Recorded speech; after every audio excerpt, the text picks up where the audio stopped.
Welcome back in on, guys, and early Merry Christmas. I'm a day early, I know. I thought about pushing the episode back to the 25th just to make it a fully Christmas episode, but why make you guys wait? Figured I would dress up a little bit. Huh? I think it's nice. And, you know, I'm even wearing the hat, so make sure I'm in the festive spirit and ready to go for this episode titled It's a Deal for episode 4 of season 2. And the promotional photo is Alastor. So, curious to see what he's about, because he was going on about something in season 1 that he has a deal of some kind and something went crazy. And as always, if you enjoy the content, like. If you love the content, subscribe. If you want to help the channel grow even further, hey, by all means, share it around on your social media pages. I do appreciate any shout out at all. Help grow the Sarcastic Geek to being one of the better reaction content channels out there, as we are very early in our infancy and, you know, have some stuff to work on content-wise. But look, this is going to be an action-packed episode, so I'm going to shut up as an early gift to you and get to the content. Let's get it started. What? I'm just trying to clear up the misinformation about the hotel. There is no point. Those fuckers work for Vox. Katie Killjoy is just gonna do the same thing the V's did. Don't feed into this crap. Just stay with me today. You are going to try and argue or win a social media point versus Katie Killjoy? Are you insane? Well, more insane than I thought you were? This is a terrible idea. Charlie needs to cease and desist all social media use and any interviews she possibly has, because clearly, girl is just jumping headfirst into a lot of problems that she doesn't need. She should be focusing on helping these sinners be redeemed, not about her public image. You know I did not strike Velvet with an open fist. I'm aware. So just keep holding down the fort. You're doing great, by the way, until Nifty and I get back. Nifty? Hi.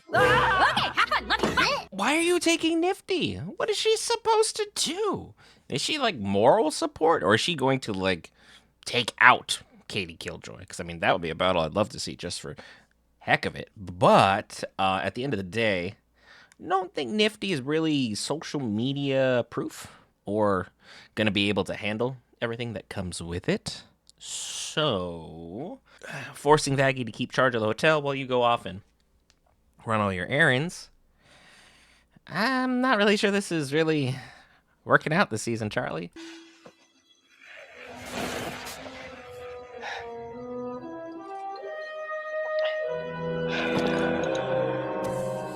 So that still hasn't healed. Yikes. I guess with the staff being broken, some of the powers have been cut off, so Alastor's gonna have to scramble to either make something happen, and who will he honestly turn to in order to make that happen? Real questions need real answers. What do you actually do here? I told you I'm the host of the hotel. Huh, I thought that was Charlie's girlfriend's job, because she, my friend, is on it with running this whole hotel thing. So you're doing a poor job at that. Oh, and I hear you got your ass kicked and ran away when Charlie needed you most. That's a sure good thing I showed up. Am I right? Lucifer is making so many valid points right now, it's not even funny. I guess that's the Christmas gift to the viewers. My favorite character gets absolutely slapped across the face, who's got an adorable bug about getting rid of deer, which, you know, seems to be Alastor's whole thing. And then we have Alastor, who I believe is drinking blood. Probably shouldn't be doing that. While going over a duck season mug. They're adorably in love with each other. They just don't want to say it. But I'm happy they're not actually in love, because that would be weird. I'm not shipping this. I'm just saying that their hatred of each other is amicable. This guy knows. What? You should use a coaster. That's it. Fuck this. I quit. To be fair, I'm not going to be anywhere near a place that requires a coaster as well. Coasters are for psychopaths, and I am not about that action. So, let's not live our lives hold up that way. So, fair place to draw the line, but again, he did also have you at the fact that you ran away, because Adam gave you that business. I support you wholly, Alastor, but you lost. I'm not delusional. I mean, all I gotta do is talk from the heart, for the people. Set the record straight. Real straight. Explain what really happened. Real straight. Right. You got the cards ready? Perfect. Is that the princess? Didn't learn your lesson. Do I even need to say it? Are we all just aware that Velvet is like the best thing in this show? Just putting that out there. Again, just putting that out there. That's the Christmas gift to me from the creator. So I appreciate them in that regard. Katie! You know what to do. Oh, right. It's nice to meet you, Miss Morningstar. It is Miss, right? Because we all know queers can't get married. What? Can you say that? Are you allowed to say that? You shouldn't say that. But can you? Why would you? Katie. Well, she works for Vox, so I guess in some ways that checks out. In others, yo, I don't know how you're social media trained either. Yikes. I'm here with Charlie Morningstar, homosexual daughter of our big old devil daddy and founder of the Has-Been Hotel, which is starting to live up to the name, wouldn't you say? I would. Firstly, I'm bi, but thanks, Katie. Charlie's bi? That's the only bit of information you want to clear up out of all that? Not that everyone wanted to... Your dad? You just wanted to clear up your sexuality? Why are we taking the time for that? Your hotel is being called a place for has-beens, and you're worried about your identity right now? Charlie, please, get it together. Katie is a monster, and she will eat you alive if you're not on your A game, because she's no way she became Vox's top reporter by just doing what needed to be done. He, misrepresented things, so... Oh, using fancy words now. He bent the truth. I wish he'd banned me. Right in half. You know what I'm saying? Tom laugh. Oh, ha, ha. This is live, Katie. This is live. But again, these are the shenanigans we expect from you. We know is going to have coming from you. Not trying to run into a joke there. But this is just par for the course. She is a monster and feral when she gets in front of that camera. You are right now being turned into Tom. Fix yourself, Charlie. Knock,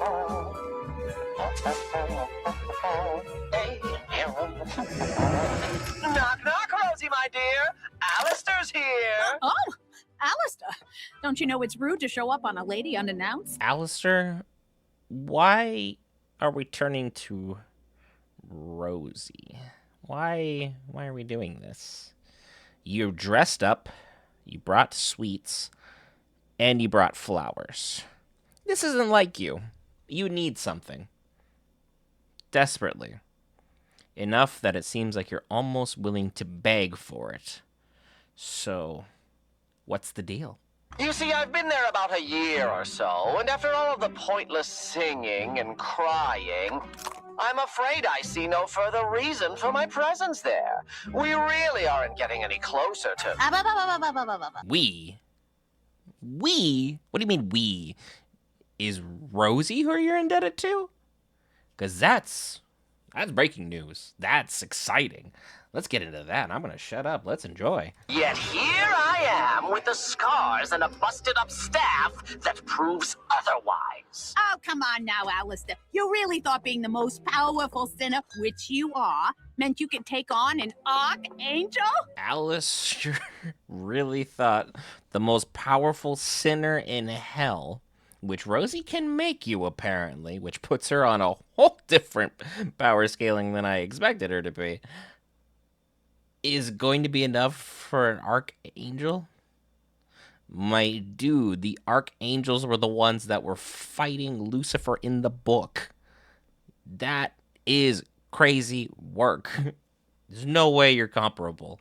I appreciate you and I support you, and I've been dunking on you this episode, but that is some Delulu way of thinking. You were a handsome young man, such a charmer, and quite the gentleman, if I recall. Hustling yourself and dazzling those yuppie producers, overcoming so much to be the star of your own radio show, the Toast of New Orleans.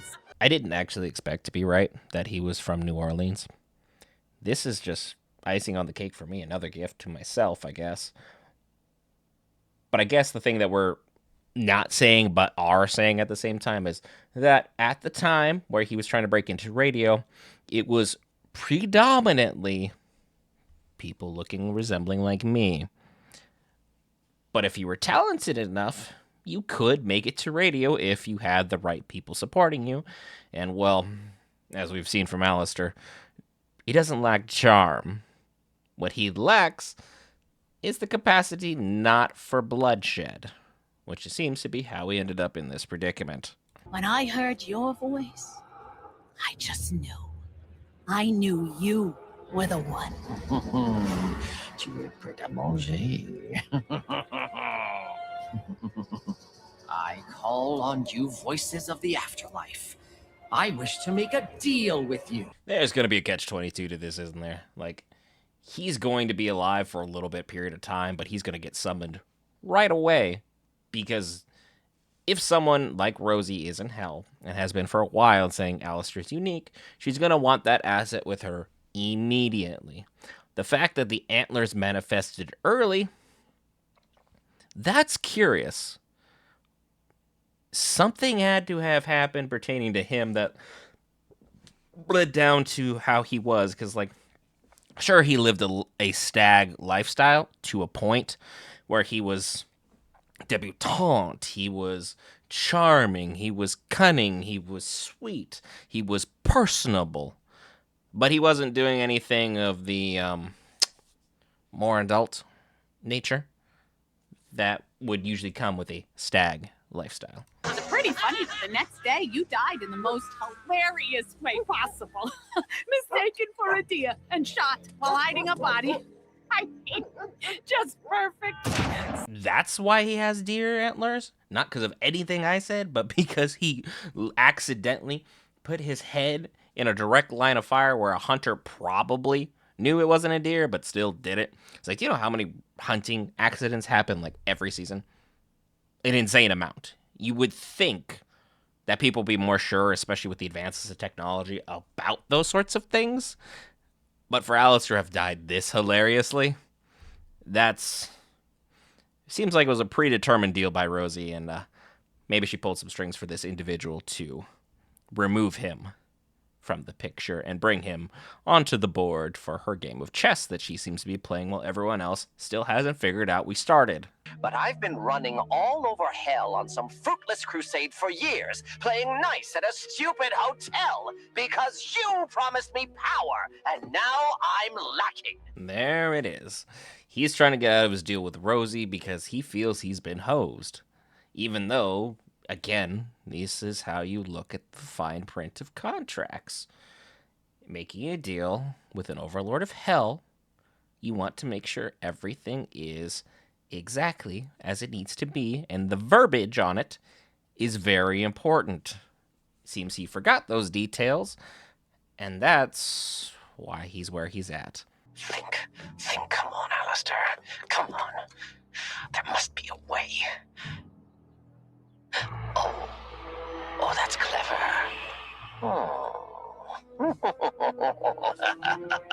I can fix my own problems. I do love that we have a bench dedicated to Susan.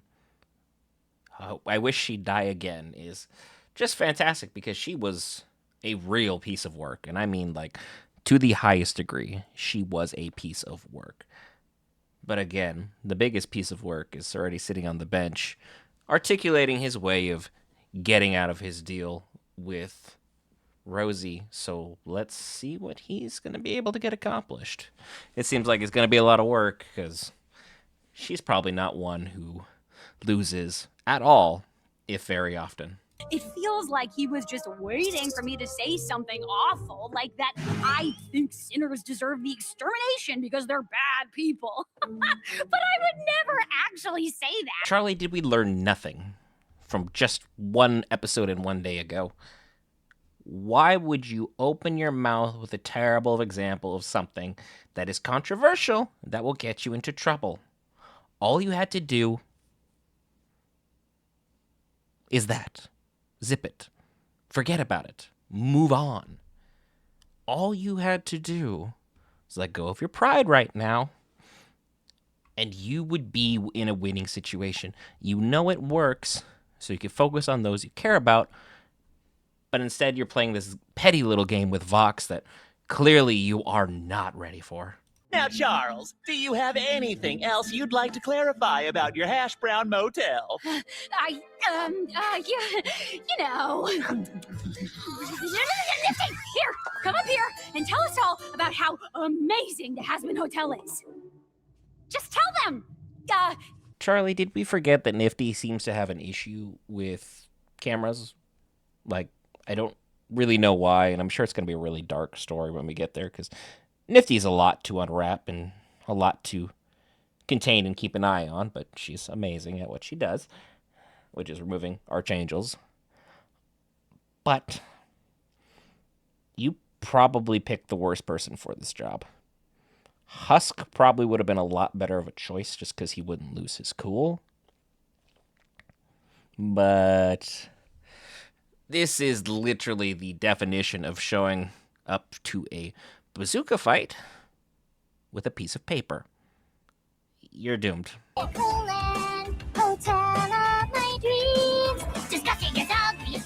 Not even I could have anticipated this going this poorly. But at the same time, a Nifty song? Merry freaking Christmas, everybody. Yes! And that's why the hotel is good, right? Yay! 10 out of 10 song. Our girl is a hero. One of the best. That was fun. That was playful. That was organic. That was true to who she was. Full on support. She did the best she could. This is what the card you drew. I don't want to tell you, Charlie. I don't want to tell you. I know you're watching. Come on out. No need to be shy, Vox. Where are we going with this? Are we having a showdown? Is it time? This is episode 4. Like, I know I asked for a lot for Christmas, but this is getting a lot. Wow. Let's see where this goes. Foxy, you can't get all up in this and zip out like that. I thought you liked it when I... TMI, Val. Now, who are we killing? And can I film it? No, dear. I don't think Vox would want the public to see me put him in his place a second time. Fuck you, Wink! We're going to really do a 3v1 right now. We're doing a 3v1 with a broken staff, and Alastor seemingly, with a fragile ego right here, right now. Where's Husk? Where's Nifty? Where is the rest of our squad? We need to assemble the Monstars of Hell and make this happen. Damn. It's gonna take a lot more to fix that hairdo. Hey, my little puppets. I'm putting up a poll. Vote yes or no if you want me to absolutely obliterate this guy. Please don't have my two favorite characters try and kill each other. Please. I'm just saying, Velvet, dear, let's put the social media away and not kill the mean radio guy. He's having a rough day, and he's overreacting. I think. Unless he has some kind of plan. We'll see what happens, I guess. Come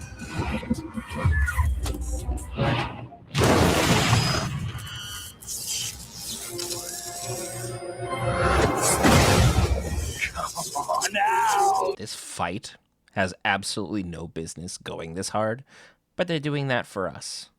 Because they care about us. This choreography is better than some of the animes I've seen recently. Especially One Punch Man. What the hell happened with that third season? Good God. You are very homophobic, Miss Killjoy, and I do I'm not homophobic. I just hate gay people. So sue me. What? Katie, what? You know what? I'm not touching that. We're just... Nope. No. Moving on. Alastor's in trouble!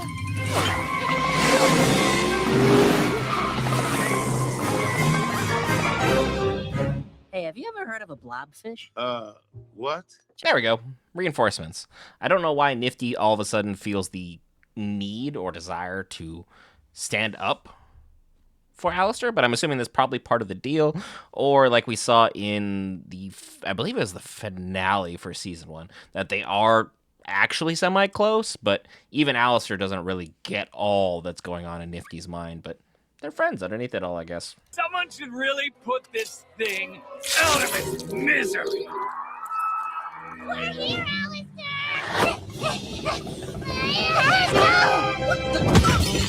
Fuck is this about, Alistair? You still fighting these nobodies? My hair! Oh, you're gonna pay for that, Husk, in a horrible, horrible way. It's like, I do love me some Keith David, but can we not have you guys also fight? At the end of the day, though, I don't think you're going to be able to pull the card, though, of the V's carrying Vox if you had to summon backup as well. This is a 3v3. This is fair as fair gets. Putting that out there.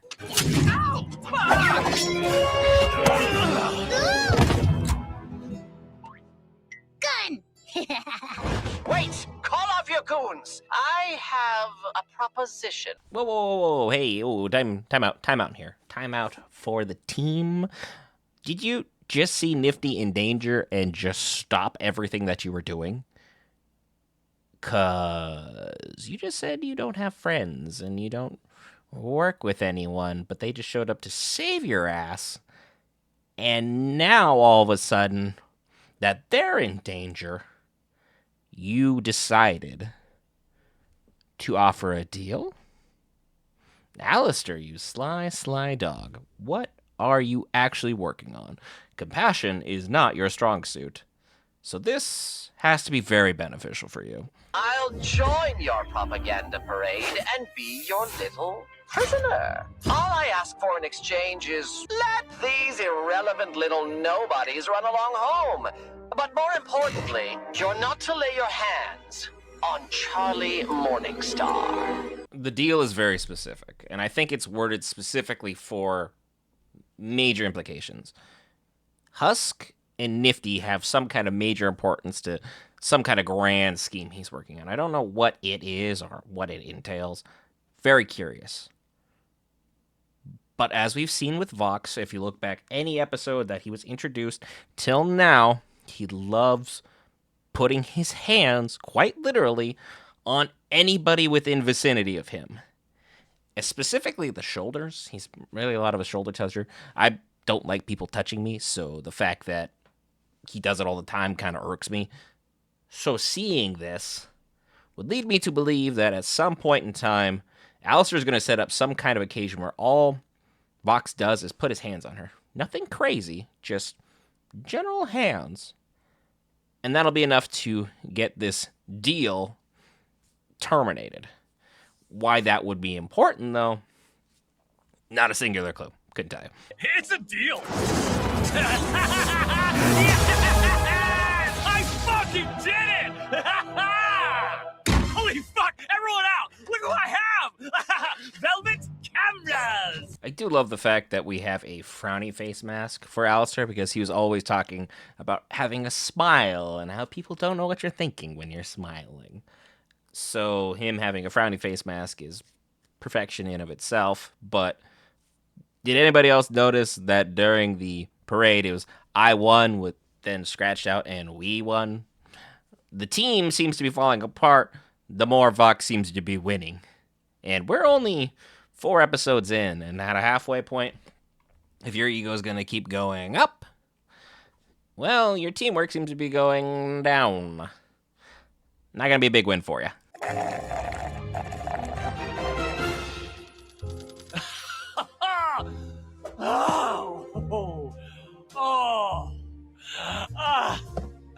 Today was perfect.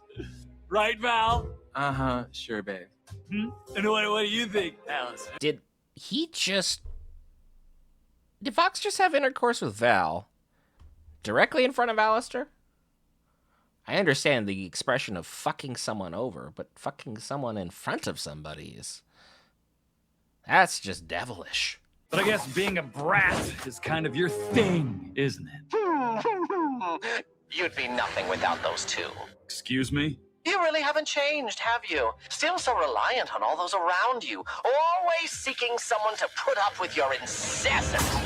I was gonna say, leaving Alastor just muted is probably the best thing we could have happen here. You do not let a shit stir the shit. You are the shit, Vox. Currently, the town is your oyster. The more you listen to him and his poison, the worse you're going to be. The fact he's going after your incessant need for others and still bringing up everything that happened in the past, things are going to be rather interesting moving forward. You're inspiring, really. And when you think about it, modern entertainment actually started with radio. Am I boring you with my compliments? Perhaps. Well, look, I'll just get to the point. We've been close for a few years now, right? So this is why everybody ships them together, huh? Because at one point in time, Vox was more innocent. And genuinely, I do get his intentions seem to be forward-thinking, positive, kinder, more reassuring. Let's not forget who he's trying to make friends with. Alastor only cares about himself, nothing else, nothing more, nothing romantic, just his goals.